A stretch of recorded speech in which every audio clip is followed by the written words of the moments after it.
ဒီနေ့တော့ကျွန်တော် Fair Market every month သွားဆော့မှာဖြစ်ပြီးတော့ new C ကတော်တော်လေးကောင်းတယ်လို့ပြောရပါတော့။အဲတော့ကျွန်တော်တစ်စီးလောက်တော့ရအောင်ယူထားတဲ့နေဆိုပြီးတော့သွားဆော့မှာဖြစ်ပါတယ်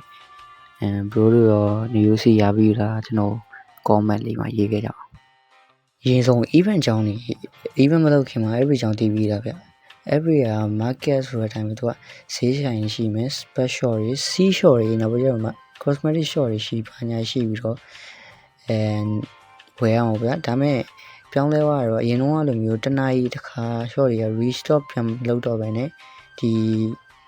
shackle တွေပတ်ဆိုင်နေလဲတုံးလို့မရတော့ဘူးပေါ့ဒါပေမဲ့သူက9မိနစ်တစ်ခါအပြင်ကူတောင်းရှိပြီးတော့9မိနစ်တစ်ခါအစာကျွေးရင် short ရ restock ပြန်လုပ်အောင်ပါဗျာ bro လည်းနားလည်မှာပါဘာလို့ဆိုဒီ event လောက်ရတာတော်တော်လွယ်ပါတယ်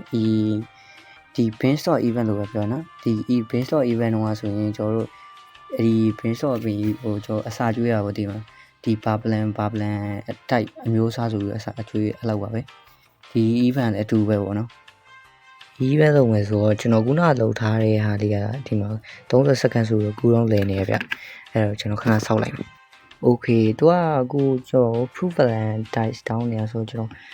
document proof plan တိုင်းမှာတော့အကောင်းဆုံးကတော့ကျွန်တော်အုံးလေးပဲပေါ့နော်အုံးလေးကတော်တော်သုံးဝင်နေဗျ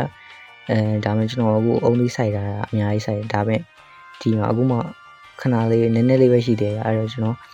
ဒီတိုမာတိုတွေပဲခုလိုက်ပေါ့နော်ကျွေးလိုက်တာတော့900ပြည့်သွားပြီပေါ့နော်ကျွန်တော်ပါလေးဆိုတော့တွေ့တဲ့အတိုင်းပဲကျွန်တော်ကဒီအအုပ်ဆုံးကအစီကမပွင့်သေးဘူးပေါ့ဘာလို့ဆိုတော့ကျွန်တော်အဲတုန်းကကျွန်တော်ဆက်လုပ်တာဆိုတော့ဘယ်နှခါလေး30ကျော်လောက်ပဲရှိပါဗျာ30ကျော်70စနစ်73လောက်ပေါ့လောက်ပဲရှိတယ်ဗျသူက event 18ခါလောက်လုပ်ပြီးမှအဲ့ဒီနောက်ဆုံးကပွင့်နေဗျအကုန်လုံးပွင့်မှာနောက်ဆုံးကအခုကတော့ကျွန်တော် event 30ခါလုပ်ပြီးပဲဖြစ်ပါတယ်ကျွန်တော်30ခါလုပ်ပြီးထိတိုင်ကျွန်တော်နောက်ဆုံးအဲ့ဒီစီကတော့မရသေးဘူးပါဘူးကံကောင်းရင်တော့ကျွန်တော်32ခါမြောက်မှာကျွန်တော်အစီမရခဲ့ပါဘူးကန်ဆိုးကျင်တော့အဲ့ဒီရဲ့နောက်တစ်ခါမှာကျွန်တော်အစီရခဲ့တာကျွန်တော် screen record ဖမ်းဖို့မေ့သွားပါတယ်ကျွန်တော်နောက်ခါတွေများရမလားလို့လုပ်ကြည့်တာအခုထိတိုင်အောင်ကျွန်တော်မရသေးပါဘူးဒါမဲ့တစ်စီးလောက်ရရပဲခြေစုတင်ရမယ်လို့ပြောရမှာဖြစ်ပါတယ်ကြည့်ပါဦးဗျာအခု every ရတော်တော်ကြီးလာပါဗျာတော်တော် share လာဗျာဒီကျွန်တော်တို့ဒီ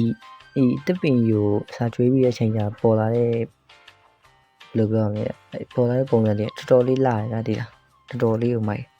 ကြောက်ပြီးရဒီလောက်ပဲဗျာအားလုံးခြေစုတင်ပါတယ်ခင်ဗျာ